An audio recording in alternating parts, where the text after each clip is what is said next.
अध्याय 2। मैंने अपना सिर घुमाया और देखा कि रोज़ी के चेहरे का रंग तेजी से बदल रहा था।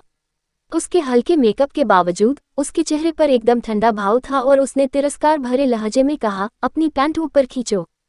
इंजेक्शन तुम्हारी बांह के लिए है। ओह, इस बार मुझे आखिरकार समझ आ गया कि वे किस बात पर हंस रहे थे।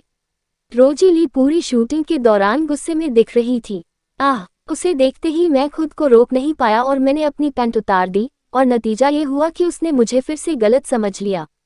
सर्जरी के 3 दिन बाद मुझे अस्पताल से छुट्टी मिल गई। मुझे लगा कि चूंकि उसने मेरी कमर के नीचे का सब कुछ देख लिया था, इसलिए उसे मेरी जिम्मेदारी लेनी चाहिए। लेकिन जब मैं घर वापस आई तो उसने मेरे साथ रूममेट होने मात्र से भी कोई बेहतर व्यवहार नहीं किया। हमारे रिश्ते को एक शब्द में कहा जा सकता है, कुछ भी नहीं। ये सब ऐसे ही नहीं चल सकता।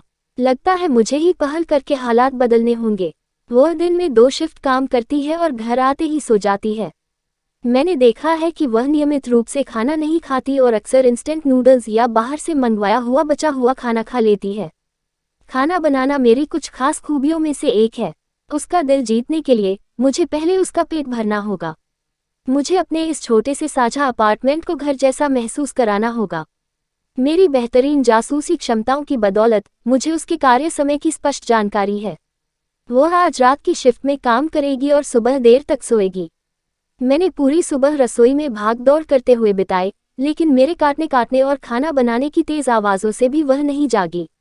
मैंने पसलियां काटी, मांस से हड्डियां निकाली और खूब शोर मचाया। भला एक सूअर भी तो प्रतिक्रिया देता है ना? लेकिन वह गहरी नींद में सोती रही और ऐसा लग रहा था कि उसे कोई भी चीज़ जगा नहीं सकती। जब मैंने मेज पर 4 व्यंजन और एक सूप परोस दिया, तब जाकर वह अपने कमरे से बाहर निकली। उसके बाल बिखरे हुए थे और वह जम्हाई ले रही थी। व्यंजनों की इतनी विविधता देखकर वह इतनी हैरान रह गई कि इंस्टेंट नूडल्स का पैकेट खोलते समय वह बीच में ही रुक गई। मैंने मुस्कुराते हुए वह योजना निकाली जो मैंने पहले से तैयार कर रखी थी। आपने अभी तक खाना नहीं खाया है ना? चलिए साथ में खाना खाते हैं। रोज़ी बिल्कुल भी संकोची नहीं थी और उसने अपने मुंह में रखे इंस्टेंट नूडल्स को फेंक दिया। मैंने सोचा था कि वह मुझे धन्यवाद देगी, लेकिन जब उसने अपना मुंह खोला और कहा, ये खाना आपने कहाँ से मंगवाया है? ये तो देखने में अच्छा लग रहा है। तो मैं खाना खाते खाते अटक गया। मैंने इसे कहाँ से मंगवाया था? मैं थोड़ा भावुक हो गया था। मैंने सुबह से बहुत मेहनत की थी, काटने और हड्डियां निकालने में इतनी मेहनत की, और सब व्यर्थ। उसका सवाल सुनकर मुझे गुस्सा आ गया। पर्याप्त गर्मी से तो मक्के का एक दाना भी पॉपकॉर्न बन सकता है।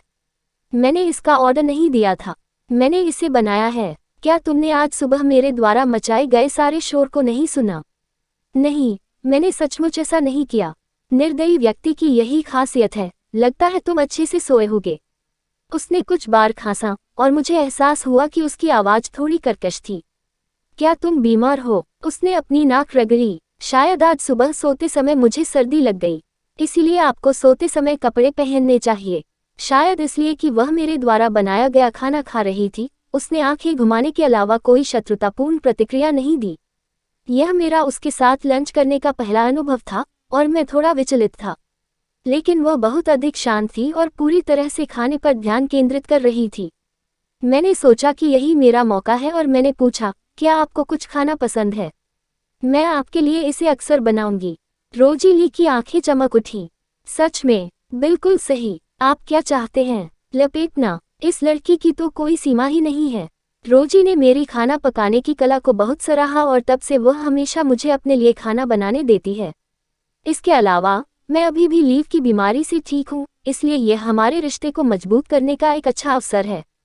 जैसे ही गर्मी शुरू हुई, रसोई का एयर कंडीशनर खराब हो गया और आज खाना बनाते समय मैं गर्मी से लगभग मर ही गई थी।